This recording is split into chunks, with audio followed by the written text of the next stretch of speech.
বিগত 17 বছরের দুর্বৃত্তায়নের রাজনীতি অথবা রাজনীতির দুর্বৃত্তায়ন যাই বলি, তার মধ্য দিয়ে রাষ্ট্রের মধ্যে দুর্বৃত্তের রাষ্ট্র গঠিত হয়েছিল।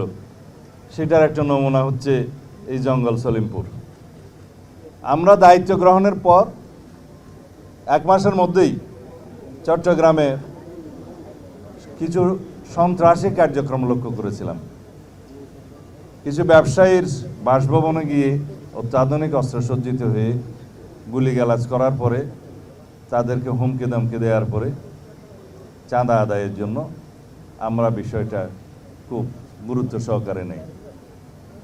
তখনই আমরা সিদ্ধান্ত নিয়েছিলাম তাদের অভয়ারণ্য আগে নষ্ট করতে হবে। তার অংশ হিসেবে মার্চ মাসের 9 তারিখ মনে হয় আমরা এখানে একটা যৌথ অভিযান পরিচালনা করি। এখানে আমাদের পুলিশ, র্যাব, বিজিবি, সেনাবাহিনীর সমর্থন নিয়ে আমরা একটা ব্যাপক তল্লাশি অভিযান চালাই। কিছু অস্ত্র উদ্ধার হয়েছে এবং কিছু সন্ত্রাসী আটক হয়েছিল। তবে আমাদের লক্ষ্যমাত্রা অনুযায়ী আমরা সেটা করতে পারিনি, কারণ কোনো না কোনো কারণে হয়তো এই তথ্যগুলো ফাঁস হয়ে যাওয়ার কারণে তারা আগে থেকে সাবধান হয়ে গিয়েছিল বলে আমার মনে হয়।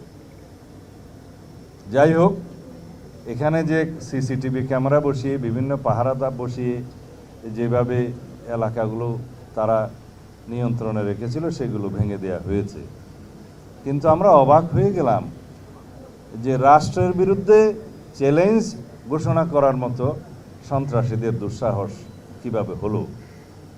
তারা এই রাস্তা কেটে ভেকু নিয়ে এসে, বুলডোজার নিয়ে এসে র্যাবের আন্ডার কনস্ট্রাকশন ক্যাম্প ভেঙে দেওয়ার সাহসটা কোত্থেকে পায়? তাদের সাথে কারা জড়িত? এই জায়গার জমি দখলের সাথে কারা জড়িত? এগুলো আমরা এখন ফাইন্ড আউট করেছি। আজকে 12টার সময় আপনাদের সাথে বা 12টার পরে কথা হতে পারে, আবার সার্কিট হাউসে আমরা একটা সমন্বয় সভা করব সকল বিভাগীয় প্রধানদের নিয়ে।